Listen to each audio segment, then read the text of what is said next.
Olá, queridos, sejam bem-vindos a mais um encontro semanal aqui no canal A Bíblia na Minha Vida. É uma alegria poder reencontrar com você para juntos estudarmos aqui a Bíblia, a Palavra de Deus. E eu tenho a satisfação de dizer para você que nós alcançamos o 7º estudo do nosso tema trimestral, que você sabe qual é, vou mostrar aqui, Lições de Fé no livro de Josué. Esse aqui é o nosso guia de estudo da Bíblia, a lição da escola sabatina. Nós já alcançamos aqui o 7º estudo, estamos aqui há poucas semanas para poder terminar mais este guia de estudo. Como você sabe, são 13 estudos, nós estamos no 7º, então faltam aqui apenas 6 estudos para nós finalizarmos e já iniciarmos um novo assunto para o ano que vem, que tem a ver com soteriologia. Exatamente, nós vamos aprender mais sobre a graça de Cristo, plano da salvação, no livro de Efésios e outras cartas da Bíblia. Vai ser uma bênção. Se você ainda não adquiriu a lição da escola sabatina do ano que vem, ela já está disponível, porém eu ainda faço um apelo para você adquirir o seu guia de estudo desse trimestre, que ainda está disponível nas casas publicadoras. Para você que tem facilidade aqui na região do Rio de Janeiro, você que é do Rio de Janeiro, do Espírito Santo, entre em contato com a casa publicadora aqui do Rio. É o DDD 21 3872 7375, é o nosso WhatsApp comercial. Você entra em contato, envia uma mensagem, diz ali o que você deseja, se é um guia de estudo, um outro material que nós temos à disposição, bíblias, livros, uma infinidade de produtos que pode atender a você muito bem nesse processo de caminhada com Deus. Então, entre em contato conosco, envia ali a sua mensagem para esse canal e a nossa equipe vai te atender prontamente. Eu vou deixar, como de costume, o nosso contato, o WhatsApp comercial aqui nos comentários, e você pode entrar em contato conosco, enviar para alguém que você entende que possa adquirir algo a fim de ajudá-lo a estudar a Palavra de Deus. Eu conto com a tua ajuda, com a tua participação e também com a tua contribuição neste programa, a Bíblia da Minha Vida, e também a proclamação da Palavra de Deus para todas as pessoas. Afinal de contas, nós fazemos parte de uma escola mundial, a Escola Sabatina.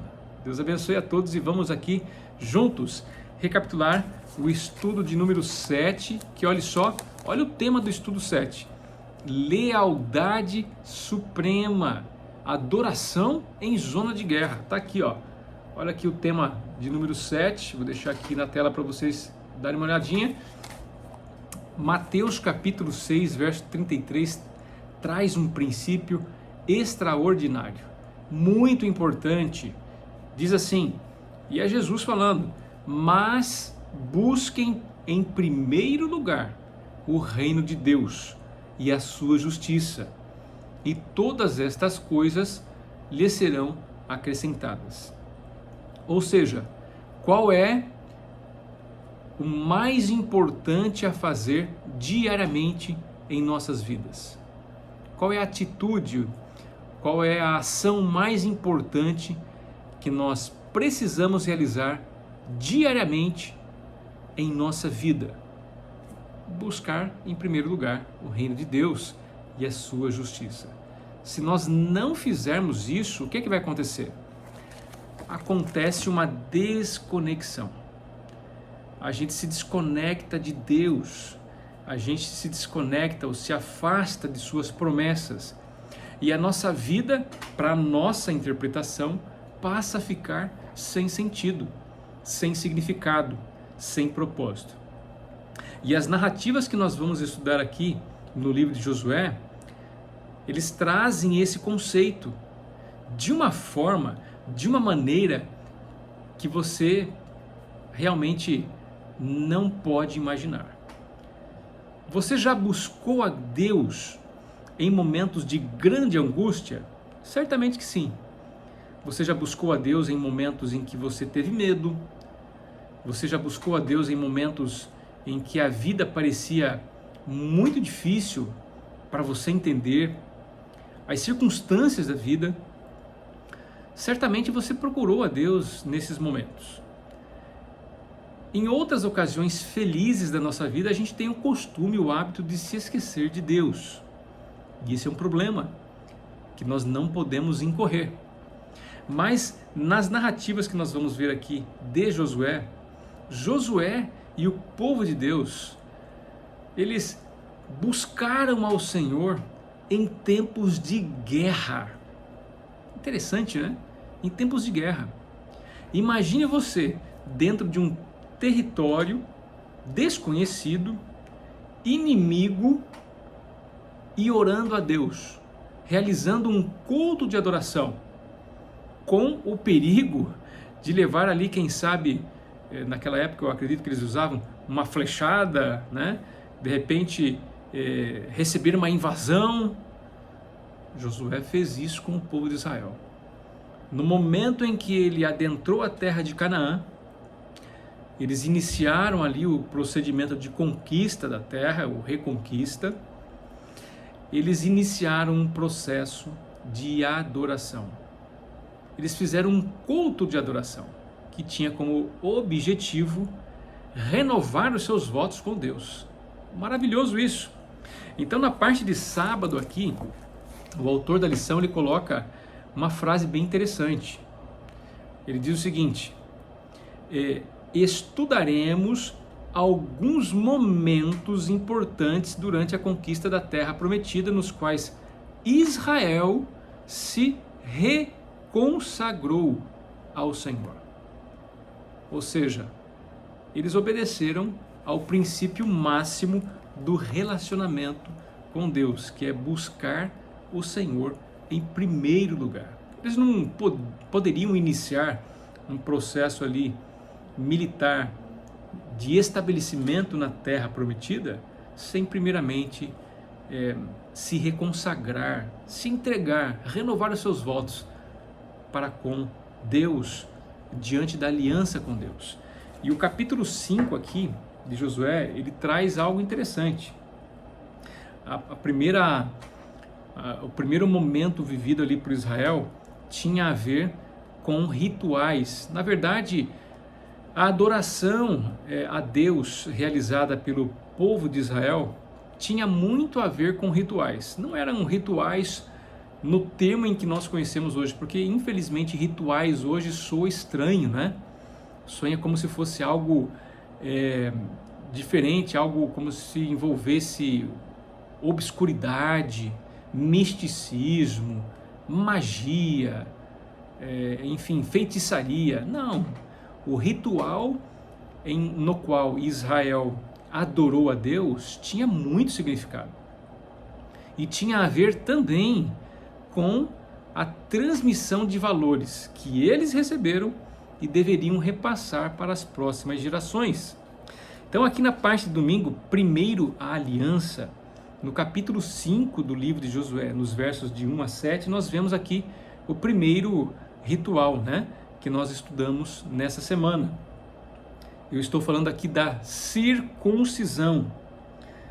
O capítulo 5 inicia aqui com os reis amorreus e os reis cananeus que ouviram falar de Israel e ficaram aterrorizados, com medo, desanimados, porque sabiam que um Deus forte lutava por Israel, realizava ações em favor desse povo. E o verso 2 aqui é muito interessante. Diz aqui: naquele tempo o Senhor disse a Josué: faça facas de pedra e passe de novo a circundar os filhos de Israel. Entendam bem, façam facas de pedra e passe de novo a circundar os filhos de Israel. Passar a circundar de novo, ou seja, pressupõe que esse ritual, essa tradição havia sido quebrada. Exatamente isso. Essa segunda geração de israelitas que adentrava as terras de Canaã ainda não haviam sido circuncidados. E naturalmente, para que eles iniciassem ali, como eu disse, o processo de estabelecimento, Deus pediu a eles, olha, passe de novo a circuncidar os filhos de Israel. E o verso 3 diz aqui, então Josué fez facas de pedra e circuncidou os filhos de Israel em Gibeate Haralote, né? Ou Aralote, Haralote. Esse local ficava em Gilgal, o território no qual Israel chegou depois que atravessou, né, o rio Jordão, e ele ficou conhecido como a Colina dos Prepúcios. Ou seja, a circuncisão na carne, essa marca na carne, ela tinha um objetivo de naturalmente fazer lembrar os israelitas de sua aliança com Deus. A aliança que fora pronunciada por Abraão, repetida por a Isaac, a Jacó, também a Moisés e agora a Josué, na renovação dessa aliança. Vocês podem até imaginar, né? Nossa, que situação, em território inimigo, facas de pedra, né? Soa algo assim, realmente rude ou rudimentar, né? Porém, para a incisão que seria feito ali no prepúcio dos homens, né? Dos meninos e das crianças, algo pontiagudo ali, bem afiado, seria mais eficaz, né? Aqui na solicitação feita por Deus do que um instrumento de ferro, né? Havia todo ali um significado com relação a isso. A lição diz o seguinte: em vez de preparar os cavalos, e isso está no segundo parágrafo, tá, gente? Terceiro parágrafo.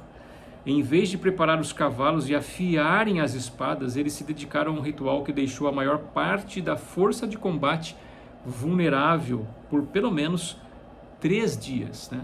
Era um risco fragilizar ali o povo, né?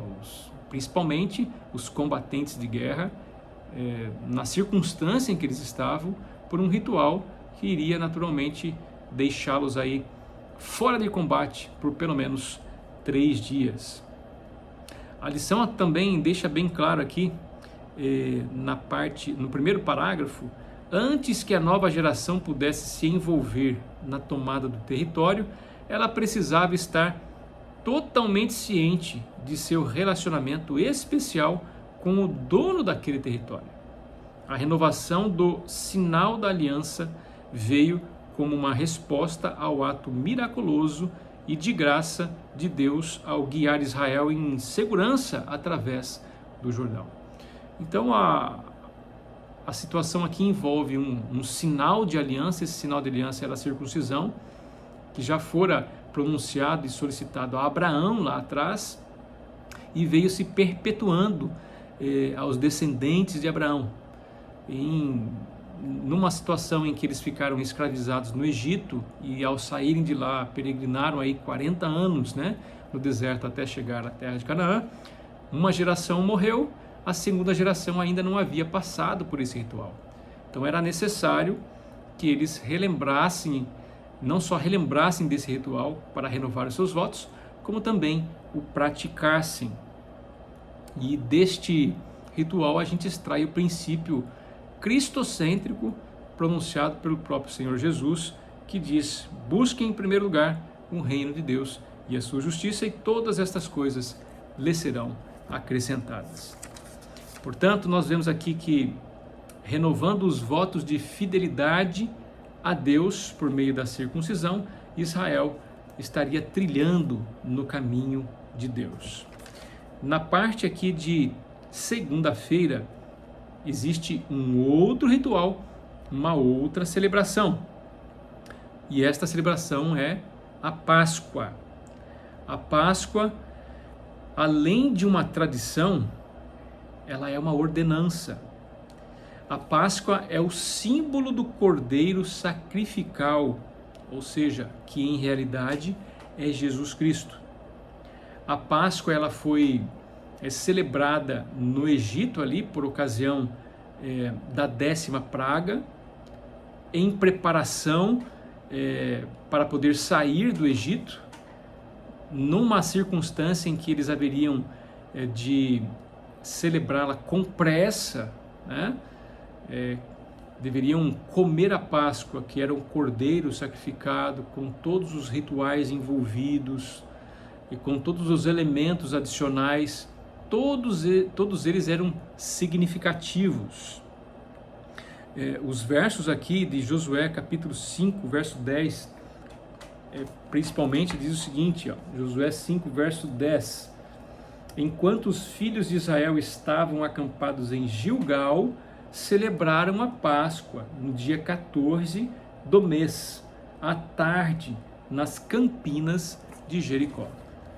Tanto quanto a circuncisão, a celebração da Páscoa também era pedagógica. Esta foi a segunda atividade mais importante que antecedeu a conquista, né, da terra de Canaã, o estabelecimento da terra de Canaã, que foi aí a celebração da Páscoa.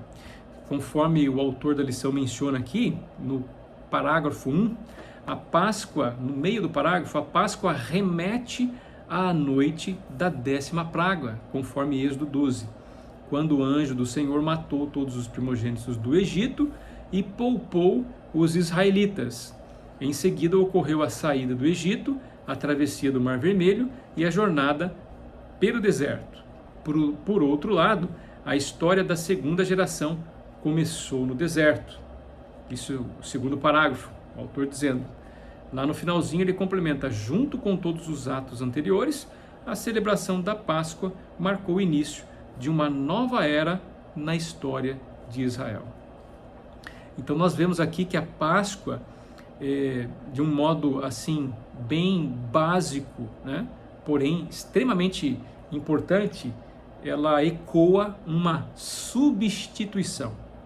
Ou seja, todos aqueles, conforme Êxodo 12, que seguiram a recomendação de Moisés, que colocaram o sangue nos umbrais, sangue proveniente da morte sacrificial do cordeiro, que pintaram seus umbrais ali, marcando as suas casas, e ficaram em suas casas quando foi-lhes orientado que não saíssem. O anjo destruidor então passou e naturalmente ceifou a vida de todos os filhos primogênitos, sejam de seres humanos e de animais, da família daqueles animais, aliás, os animais dos quais, a família que dona dos animais, né? É interessante lembrar disso, que o anjo destruidor passou e naturalmente ceifou a vida dos primogênitos, dos seres humanos, né? Dos filhos humanos e também dos animais, das crias dos animais.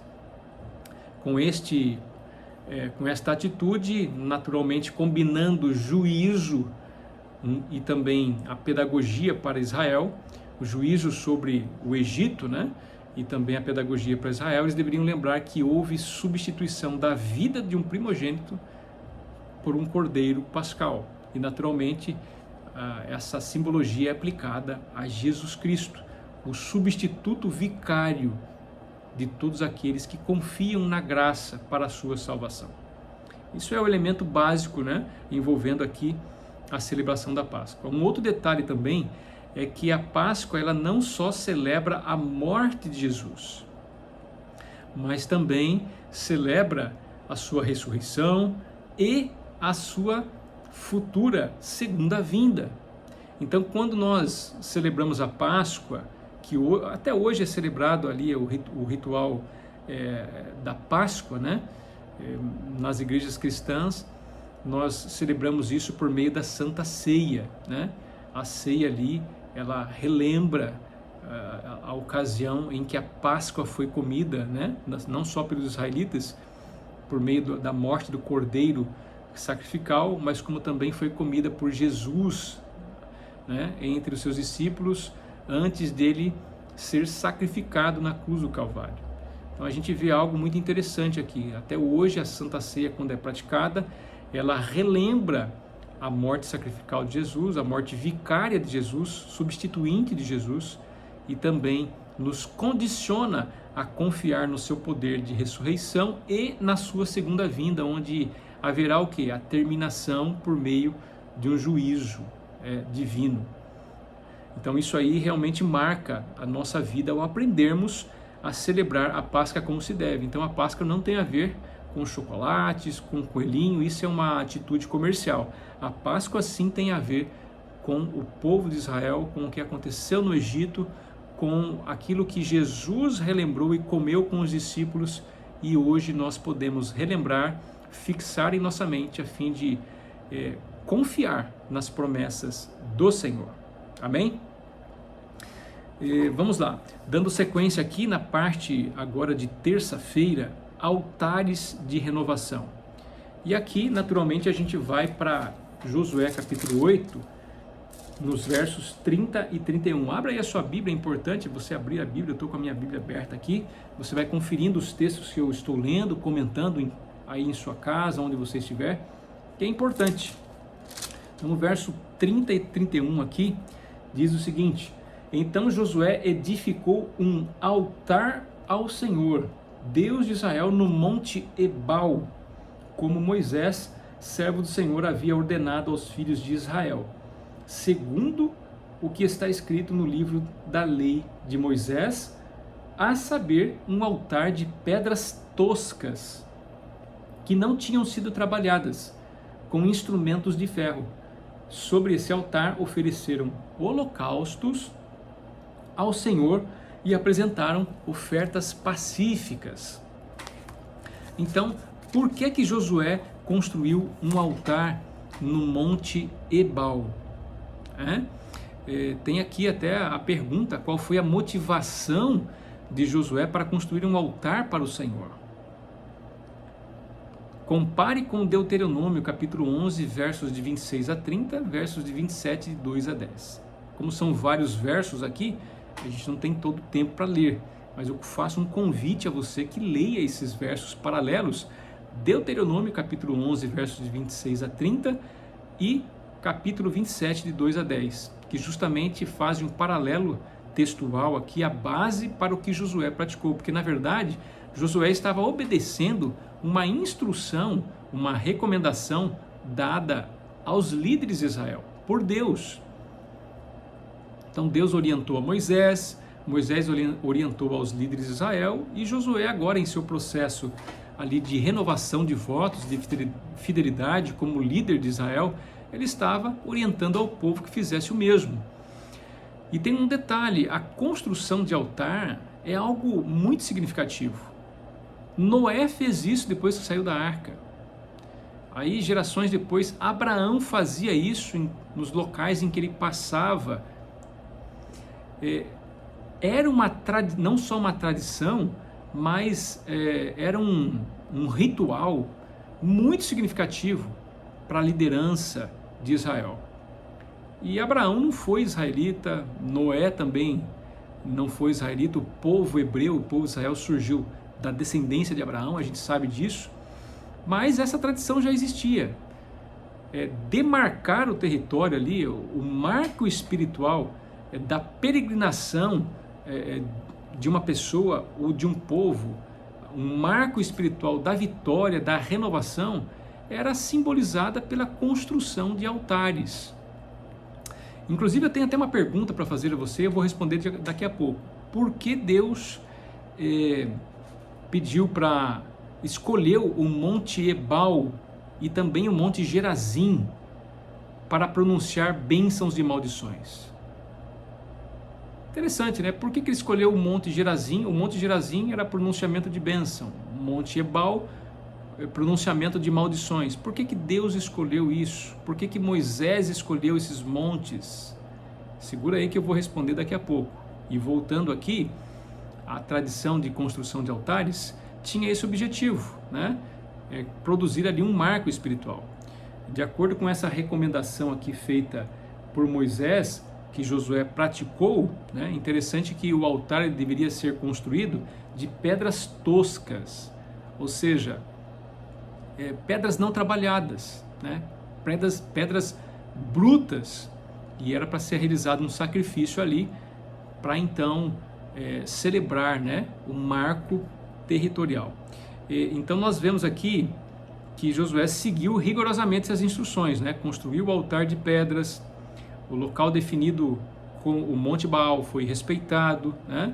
As pedras toscas não trabalhadas com ferro foram colocadas, né? Ali também nós vemos que Deus pediu outros elementos a mais, que nós vamos discutir aqui no próximo dia, né? Na parte aqui de quarta-feira. Mas olha só o que o autor da lição diz aqui no primeiro parágrafo.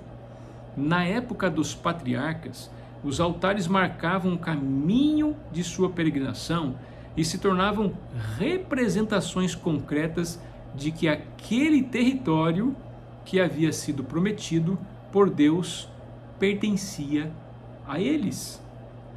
Interessante, né? Então era um marco territorial mesmo, mas não só para demarcar ali o território, mas era um símbolo espiritual de renovação com Deus, né? E aí no segundo parágrafo o autor continua: Josué 8, de 30 a 35 desempenha um papel significativo na mensagem teológica do livro, ao conectar uma das histórias mais horripilantes e violentas, que era a guerra, né? Houve a guerra, houve combate aí no processo de estabelecimento em Canaã, a algo totalmente diferente, com uma cena de reafirmação da aliança, a adoração. Interessante. Josué nos remete a um dos temas teológicos mais importantes destacados no início do livro, a tarefa de conduzir Israel a uma vida de obediência à aliança. Olha só que extraordinário isso. Enquanto a circunstância ali era de guerra, era de iminente combate, o povo adorava ao Senhor. Por quê, queridos? É simples, porque a vitória vem de Deus. Deus estaria condicionando o povo como tinha conduzido até então. Confiar no Senhor em meio à iminência de um combate, de uma guerra, era vital para a sua vitória. E assim eles fizeram, e nós conhecemos a história, como Deus lutou por Israel. Nós já vimos também lições passadas aqui acerca do Deus guerreiro, e nós interpretamos biblicamente corretamente o significado desse termo, de ter um Deus guerreiro em nosso favor. Amém? Então confiamos nele, né? A fidelidade da aliança com Deus pressupõe vitória. Pressupõe vitória e pressupõe também o bem-estar, a prosperidade do povo, mesmo em tempos de conflito, em tempos de guerra. Então, se você está passando por um conflito aí que às vezes parece incompreendido ou de difícil solução, confie em Deus. Deus está a todo tempo disponível, atuando em nossa vida, e vai nos dar o galardão, e vai nos dar a vitória. Às vezes a gente se engana achando que nós vamos conquistar tudo aqui nesta terra. A gente vê aqui, Josué e o povo conquistaram a terra de Canaã plenamente. Não, é um engano. Houve muitos povos durante a história que não se submeteram a Israel, que ficaram ali no encalço do povo a vida inteira, durante gerações. Assim é a nossa vida. Às vezes existem vitórias que não são alcançadas. Por qual razão? Deus o sabe, né? A nossa terra aqui é um ensaio para a nova terra. Essa terra será renovada depois da volta de Jesus, da segunda vinda de Jesus, depois do juízo final. Então não há motivos para nós nos preocuparmos se nós não alcançarmos algumas vitórias que nós desejamos aqui nesta terra. Deus o sabe, a prosperidade vem das mãos deles. Nós temos que confiar que no momento adequado, né, conforme as promessas do Senhor, Ele irá realmente dar o galardão para cada um de nós que confiamos na sua aliança, nas suas promessas, na sua graça. Tá bem? Vamos dar continuidade aqui com a parte de quarta-feira.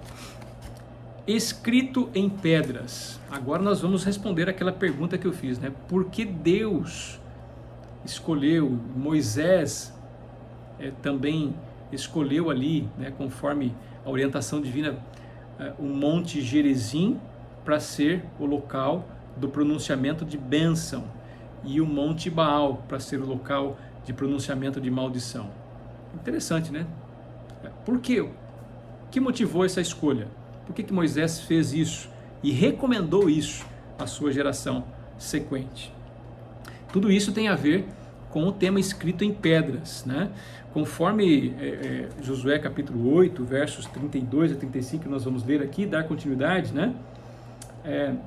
Eu leio verso 32. Ali Josué escreveu em pedras uma cópia da lei de Moisés. Então as pedras brutas eram para o altar e havia outras pedras que era para escrever a lei. No verso 32 diz aqui, começando, ali Josué escreveu em pedras, ali naquele altar, né? Ao lado daquele altar, Josué escreveu em pedras uma cópia da lei de Moisés, que este já havia escrito diante dos filhos de Israel.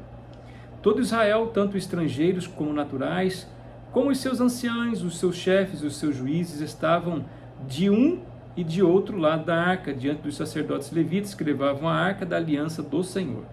Metade deles se postou em frente do monte Gerazim, e a outra metade em frente do monte Ebal, como Moisés, servo do Senhor, havia ordenado anteriormente, para que o povo de Israel fosse abençoado. Então vejam só, o fato de haver um monte para a bênção e um monte para maldições, não significa que o povo seria amaldiçoado de um lado e abençoado do outro. Então esquece isso, não tem nada a ver aqui com a minha pergunta principal e nem com o significado do assunto aqui de quarta-feira. Mas o fato de haver 2 montes para pronunciar bênçãos e maldições, inclusive em Gerizim, as 6 tribos que surgiram de nascimento natural das esposas de Jacó, né, de Raquel e de Lia, ficavam de um lado, e as outras 6 tribos que nasceram das escravas, né, ou seja, das mulheres que faziam a assistência a Raquel e Lia, estavam do lado das maldições. Também essa sequência não tem nada a ver com preconceito, tá? As 6 tribos que nasceram de concubinas, digamos assim, de Jacó, do lado das maldições, não tem a ver com preconceito, né? E também as 6 tribos que nasceram de Raquel e Lia, né, que descenderam de Raquel, diretamente de Raquel e Lia, esposas de Jacó, não tem nada a ver com preferência, né, mas foram divididas assim. Fazia sentido para eles, naquela época, serem divididos assim. Então, cada 6 tribos em um monte, enquanto uma lia ali o pronunciamento, a lei e o pronunciamento das bênçãos, a outra dizia amém, enquanto a outra dizia ali os pronunciamentos, a obediência da lei ou a desobediência da lei e as suas maldições, a outra dizia amém da mesma forma, tá? É interessante nós entendermos essa dinâmica, a dinâmica desse ritual pedagógico para Israel. Agora, o elemento aqui é a questão das pedras, né? Em um monte e em outro havia altares e grandes pedras lisas pintadas ali com cal, e ali Josué escreveu toda a lei para que ele pudesse realmente ter qual impacto? Vou colocar aqui, ó. A lei escrita na pedra. Olha só que interessante, aquilo que eu deduzi do estudo, a lei escrita na pedra tinha o objetivo de ser gravada na mente e no coração israelita. Nós sabemos que o profeta Jeremias anuncia no capítulo 29 a nova aliança, né? Que na verdade não tem nada de diferente da antiga aliança.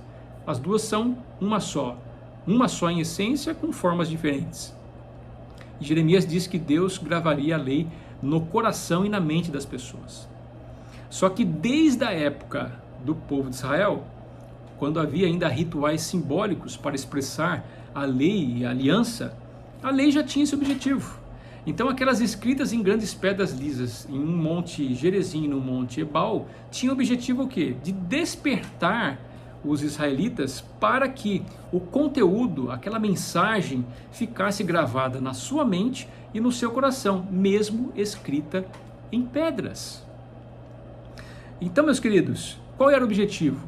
Transmissão de valores morais, espirituais e éticos para Israel, por meio do livro da lei. E era por isso que eles liam, né, a lei de forma grupal, eram 12 tribos separadas em 6, 6 no Monte Gerizim, 6 no Monte Baal, e depois faziam a celebração de adoração ao Senhor mediante aquilo que tinham acabado de ler. Olha só, é interessante também extrair aqui o significado, né, do porquê o Monte Ebal, significado do Monte Ebal e Gerizim serem utilizados como localização para esse evento, né? Moisés os escolheu e perpetuou isso na descendência do povo. Vou ler aqui o que o autor da lição diz. O Monte Ebal é mencionado apenas em Deuteronômio e no livro de Josué, junto com o Monte Gerizim, era o local onde as bênçãos e maldições da aliança deveriam ser proferidas. Mais abaixo, ainda no primeiro parágrafo, ele diz: eles representavam simbolicamente as duas maneiras possíveis de se relacionar com a aliança. Os sacrifícios oferecidos nesse local apontavam para Jesus, que tomou sobre si as maldições da aliança, para que todos que crescem nele pudessem desfrutar dessas bênçãos. Simples, simples assim. Esse é o significado. Mas lembra que eu perguntei, e agora eu gostaria de responder, por que Gerizim e o Monte Baal foram escolhidos por Moisés? Por que esses montes? Simples, queridos. Tudo que nós vimos até agora nesses rituais tem a ver com a história passada de Israel. Acreditem, nesses locais, nos montes Gerizim e Ebal, ficava ali, que eram situados na região de Siquém. Muitas histórias ocorreram ali com o passado de Israel, principalmente com Abraão e também com Jacó. Essas histórias que tinham ali, que estavam elencadas a esse território, traziam à memória afetiva de Israel muitas lembranças significativas, tanto no sentido familiar, tanto no sentido espiritual. Então, naturalmente, quando Moisés fez essa escolha, ele naturalmente pensou que seria uma oportunidade excelente de construir um altar, adorar ao Senhor, em locais em que os seus antepassados obtiveram triunfos nas mãos de Deus. Simplesmente isso. Então a escolha tinha a ver com a história passada e a memória afetiva e impacto que teriam na nova geração. Pensem bem, naqueles locais passou Abraão, Isaac, Jacó e outros. Naturalmente a nova geração de Israel que estava estabelecendo em Canaã agora teria a oportunidade de estar num local histórico para Israel e significativo do ponto de vista das vitórias de Deus. É por isso que foram escolhidos. Nada tem a ver que Ebal significa alguma coisa com alguma entidade que seria maldições, não tem nada a ver. Gerizim seria local de bênção por conta disso, não tem nada a ver. Simplesmente a escolha tem a motivação histórica da memória afetiva e impacto pedagógico que se daria para Israel. Inclusive, Ellen White, no livro Patriarcas e Profetas, tem uma passagem aqui que é reveladora e indicativa da Bíblia também. Vejam só, eu vou ler aqui o parágrafo que está na página 499 do livro. Antes de tomarem posse de sua herança, deveriam renovar seu concerto de fidelidade a Deus. Nas últimas instruções de Moisés, por 2 vezes havia sido dada ordens para uma convocação das tribos nos montes Ebal e Gerizim, em Siquém, para o reconhecimento solene da lei de Deus. Em obediência a essas ordens expressas, todo o povo, não somente homens, mas mulheres, crianças e estrangeiros que andavam no meio deles, deixaram seu acampamento em Gilgal e marcharam através do território de seus inimigos, o vale de Siquém, próximo do centro daquela terra, posto que cercados de adversários não vencidos, estavam seguros sob a proteção de Deus, enquanto lhe fossem fiéis. Agora como nos dias, olha, vejam só, agora como nos dias de Jacó, o terror de Deus foi sobre as cidades que estavam ao redor dele, Gênesis 35, verso 5, e os hebreus não foram incomodados. O lugar indicado para esse serviço solene já era sagrado pela sua ligação com a história de seus pais. Olha que interessante, aí a motivação da escolha por Moisés. Ali foi que Abraão levantou o seu primeiro altar a Jeová na terra de Canaã. Foi ali que Abraão e Jacó armaram suas tendas. O último comprara ali o campo em que as tribos deveriam sepultar o corpo de José. Ali também estava o poço de Jacó, que Jacó cavara, e o carvalho sobre o qual sepultara os ídolos da sua casa. Então era muito significativo as memórias do povo de Israel naquele local, Monte Gerizim e Monte Ebal. É por isso que Deus escolheu, e Moisés perpetuou essa escolha ali junto às suas gerações posteriores, para que fossem locais de pronunciamento de bênçãos e maldições. Simples, está vendo? Agora, Ellen White, ela não se baseou em sua mente. Deus a iluminou, Deus a inspirou a escrever isso, sim, mas ela indicou biblicamente o contexto histórico envolvendo a motivação da escolha por Deus e por Moisés, perpetuada por Moisés, com relação ao Monte Gerizim e ao Monte Ebal. Simples, né? Enfim, queridos, na quinta-feira nós temos aqui ansiando por sua presença. Um outro ritual muito importante, significativo para Israel, em plenos momentos de guerra, foi estabelecer, armar a tenda do encontro. Isso está aqui em Josué capítulo 18, versos de 1 a 2, né? Eu vou ler rapidamente aqui. Diz o seguinte: toda a congregação dos filhos de Israel se reuniu em Siló, e ali armaram a tenda do encontro, e a terra estava sujeita diante deles. 7 tribos dos filhos de Israel ainda não tinham recebido sua herança. Então, no momento ali da distribuição das terras, mais uma vez, Josué para dar atenção ao quê?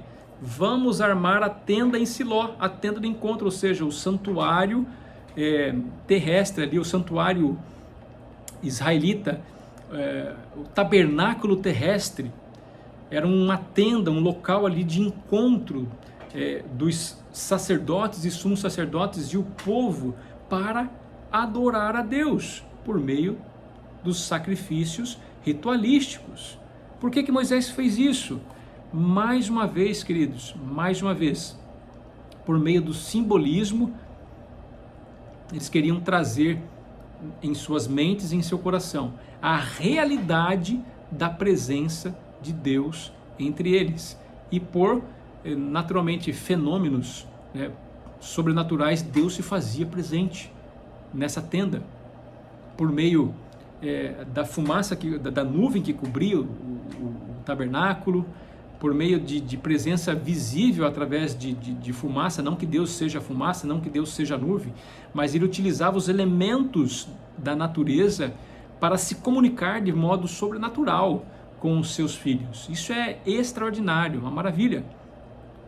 E diz o autor aqui no segundo parágrafo: o estabelecimento do santuário, que Deus chamou de meu tabernáculo, representa o cumprimento da promessa do Senhor de viver no meio do seu povo, e revela o tema central do livro. A presença de Deus no meio de Israel tornou possível a posse da terra prometida. Queridos, a gente sabe que vamos morar com Deus nessa terra aqui, no planeta Terra renovado. E nós sabemos biblicamente, por Apocalipse, capítulo 21, capítulo 22, que a Nova Jerusalém, uma cidade preparada por Deus, descerá de modo sobrenatural depois do juízo final, né? Descerá do céu e se estabelecerá aqui no planeta Terra, para ser um marco da presença visível e agora sem simbolismos de Deus entre o seu povo. Então o que Josué está prefigurando aqui por meio do santuário terrestre é exatamente o que vai acontecer num futuro muito breve, a partir dos eventos que vão ser desencadeados com a segunda vinda de Jesus. Você crê nisso? Você aceita isso para a sua vida? Se você ainda ficou meio confuso, eu convido você, vamos estudar a Bíblia. Vamos revisar os textos, mas estas promessas, elas são doces demais. Nos dão muita esperança para serem esquecidas. Confia no Senhor, você e sua família. Assim como eu confio, seremos todos prósperos e abençoados. Confie em Deus e o mais Ele fará. Deus abençoe a todos e até a próxima semana com o nosso 8º estudo, Gigantes da Fé, Josué e Caleb. Tchau, tchau.